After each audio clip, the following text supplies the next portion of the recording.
Welcome everyone to JavaScript Programming Language course for beginners. This video is an introduction to JavaScript. You will also see the source and reference for this video. I hope you'll be able to follow along this entire JavaScript course. Coming up next are the prerequisites in this lesson. We have the MEMP or WAMP server, Apache server, Sublime Text Editor, Console tab, htdocs folder, and localhost 8888. These applications and folders should be active in your machine at the background. As you watch this video, please bear in mind about our ESLRs. And these are right thought, right communication, right attitude, right conduct, and right lifestyle. We are now in section 2.5 of this JavaScript course. The lesson objective is to show you how JavaScript automatically converts variable types for you, which can make learning easier. But it also can cause unexpected issues. Let's take a closer look. In this video, we'll be talking about implicit coercion with JavaScript. Now that sounds really a pretty scary phrase. But don't worry, it's really not all that bad. Implicit coercion is really important to know about in JavaScript. And what we're talking about is coercing variables from one type to the other implicitly. Implicitly means without you necessarily doing on your own. In other languages, if you want to convert a string to a number, you have to tell it specifically. Convert this string to a number or vice versa. In JavaScript, there are some situations where this happens implicitly or automatically. If you want to follow along, feel free to just open up an HTML document, put a script and a close script tag, and we're gonna be writing any HTML, just JavaScript. So first of all, I'm gonna ask the user for their name and their age. var fname equals prompt. What is your first name? Here I'm using window prompt, and I'm asking them, what is your first name? And the default answer will be any empty string inside the quotes here. This one. Now, if I wanna be actually a little fancy with this, actually I have the default answer, somsak. Let's type it here. And that way I don't have to keep typing my name each time I test this. Var age equals prompt, what is your age? We'll be snarky and put 85. We'll put 185. Why not? Now, down here, I'm gonna put a couple conditional statements. First name equals somsak. Alert, good to see you. And if age is greater than 100, alert, stop being so snarky. Let's save this and run it. What is your first name? Somsak. What is your age? 185. Okay, good to see you. Stop being so snarky. That's great. If I run this one more time, I'm gonna say, and let's say Somchai. Okay. And what's your age? Let's say 60.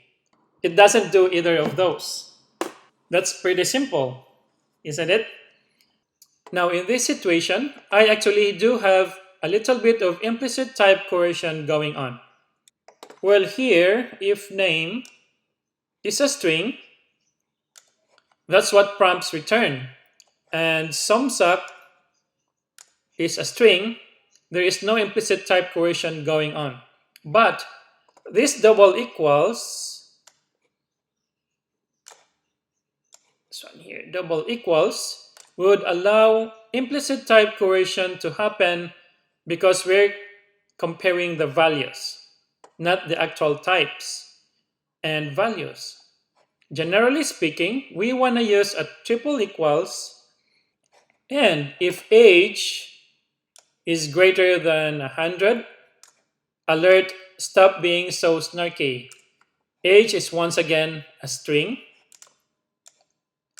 because prompt returns a string always. So we're saying if this string of characters greater than 100, and the computer normally would say, what are you talking about? This is a string. This is not a number.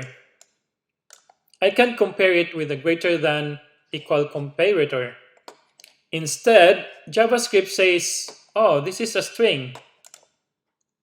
It's age here, and we're comparing it as if it were a number. So I'm gonna convert age, and that's implicit type coercion. I'm gonna convert this to a number and then compare it to the number 100. Now, if I were to say if age equals 185 and run this in the console, save and run, it still works. Stop being so snarky. If we use a triple equals, it's not gonna work. Because when we use a triple equals, we are comparing not just a value inside, but the actual type. Now, generally speaking, it's best practice to use this triple equals and to not do implicit type coercion. My opinion is whenever JavaScript is doing something for you behind your back to help, it's probably actually gonna end up hurting you eventually. It's better to do it all yourself manually. So I would recommend to always use triple equals, fname triple equals sumsuck in the course and in your JavaScript projects for that matter. Well, age is a string, 185 is a number. So what I could do is I could convert it to, I could say, parseInt or parsefloat. And parseInt and parsefloat will attempt to convert any value that's passed in into an integer, which is a number without a decimal or a number itself. And now it looks like this. So parseInt age will get 185, and then this will work in our console. Save this one, refresh. What is your first name? Samsak, okay. What is your age? 185, okay, good to see you. Stop being so snarky, it works. Another thing that you could do, and this is one thing I'm actually fond of doing, is age times 1. If age times 1 triple equals 185, alert, stop being so snarky. This is kind of a way of explicitly telling JavaScript, hey, go ahead and convert this to a number. Now, technically speaking, this isn't really much better because there is implicit type coercion going on here. JavaScript is saying age times 1, age is a string, but I'm multiplying it. I can't multiply a string, so I need to convert it to a number. The difference here is that we're converting the age times 1 to a number because of something that we typed, not because we're allowing for flexibility with a double equals. So again, explicit code, age times 1 triple equals 185 is generally better, and you also won't get as many bugs. Now let me show you a fun bug that we can run into. I'm gonna change this default values so that way we don't have to run it into all of that code that we've been running into. I'm gonna demonstrate concatenation here. Lname equals prompt. What is your last name? Ike, Brendan Ike. Fname plus lname, first name plus last name. So alert fname plus lname, this one here. Now what I'm doing here is that I am concatenating these two things together. Alert if name plus lname. In this case, it's gonna alert in the console Brendan Ike. And let's save.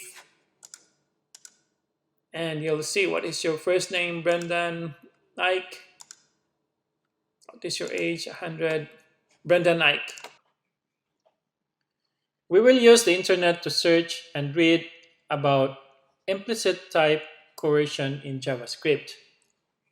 Thank you for watching this video.